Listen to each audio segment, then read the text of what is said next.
It's that time of the week for a Pharaoh blog post. So we got some important information revealed here. A new battle mechanic that has the potential to actually make the battles great, or somehow has the potential to make them even worse. Lethality. Where have I seen this name before? So essentially the way to describe it is that whenever a successful hit connects, an entity in the unit can drop dead, and the chance for this to happen is reduced by armor. So, in a way, that reminds you of the older Total War games, like, let's say, Medieval 2, where most units have 1 HP and if they get a hit, they die.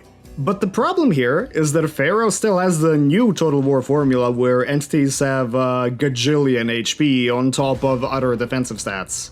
Let me give you an in-game example right now. With the current system, you can put a javelin unit, let's say some levies, behind a decently armored target, and you can just fire your whole ammo. You'll do a ton of damage when it comes to gold value, but you'll barely get any kills. That is completely unsatisfying. With the new system, you'll actually see people dropping left and right. This could massively break archers as an example, which are already pretty good on the campaign, and this is just potentially gonna turn them into monsters. Now, when it comes to differentiating weapons, I don't see any real change what they're saying here in the blog, as a lot of axe units right now do have lower attack compared to swords, and they out-DPS them in pretty much every scenario. One-handed clubs already have low damage, though the hit chance is debatable depending on the unit tier. The Archer Chariot fix is extremely important, as they're basically worthless as skirmishers right now. It takes forever to actually get any damage done with Missile Chariots, so this massively helps. So the battles are getting even more skill expression now with the new missile trajectory change. So basically, this reminds you of the Rome 2 ammo system. So let's say your archers have regular shot, but you want to do more damage to heavy armored. You switch to heavy shot, you get a little bit less range, but the damage trade-off is worth it. So the new flavor for Pharaoh seems to be the arcing shot, which is just a regular shot. Your archers are behind your front line, they're gonna shoot upwards, and if they hit something, great. And if you've got a terrain advantage or clear vision of the enemy, you can basically switch your shot to a new type, which will do more damage. Is it more micro-intensive? Sure, but it's a great way to add some extra skill expressions to battles, and you know what? Personally, I missed the ammo switching mechanic from Rome 2, so this is actually potentially amazing. They're changing the way vision works. Now, let me be honest here. The battles right now are extremely lackluster compared to what they could be. Terrain should absolutely play a huge part in Total War, and vision is an essential component to know what your enemy is gonna do, or, you know what? You want to play the vision game against them. Light units can scout now, essentially, which means they just have greater vision than, let's say, heavy infantry, and that's already a good change. But it gets better. Forests, buildings, walls, and hills block more vision from both sides. More tactical stuff? Yes, please.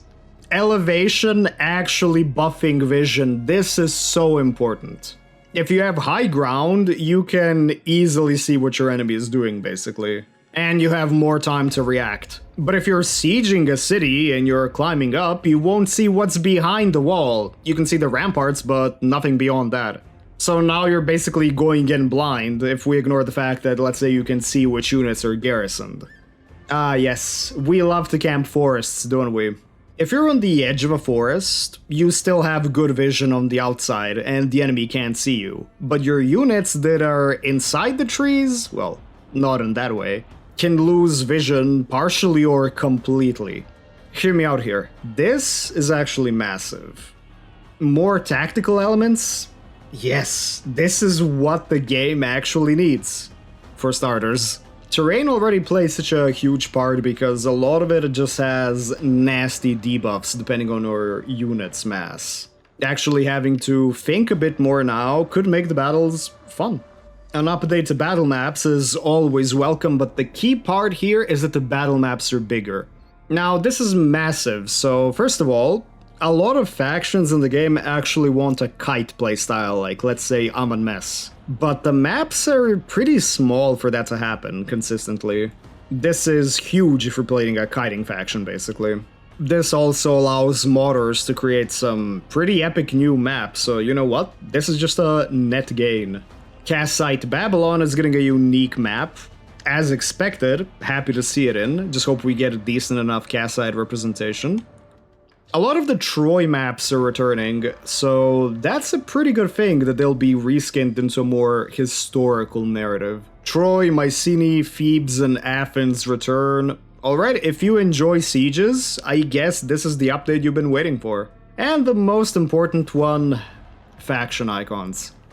Now, let me be honest here. The whole spreading the ashes symbol, yeah, just no. Actually having Sargon here, even though this is a few centuries after the game's time frame, fits much better, at least from the cool part. The Babylonian emblem is what you could expect from the faction. It does look cool, and we do love a good curly beard. I don't usually do the news stuff, but this is so important. Battle updates. Are you playing Total War just to look at the campaign interface? Ah, don't lie to me, you played for the battles even if you'll end up auto-resolving 90% of them, but let's be real here. Imagine if you auto-resolved only 80% of your battles. As somebody who's unfortunately spent a little bit too many hours into this game, the battles need an improvement. Now, will this be better for the game itself? Only time can tell. We don't know how unbalanced it's gonna be or if it's actually gonna fix the entire thing. Trying to fix the game one step at a time is the way to go, but how is it gonna turn out? I guess we're just gonna have to wait and find out. So until the next time...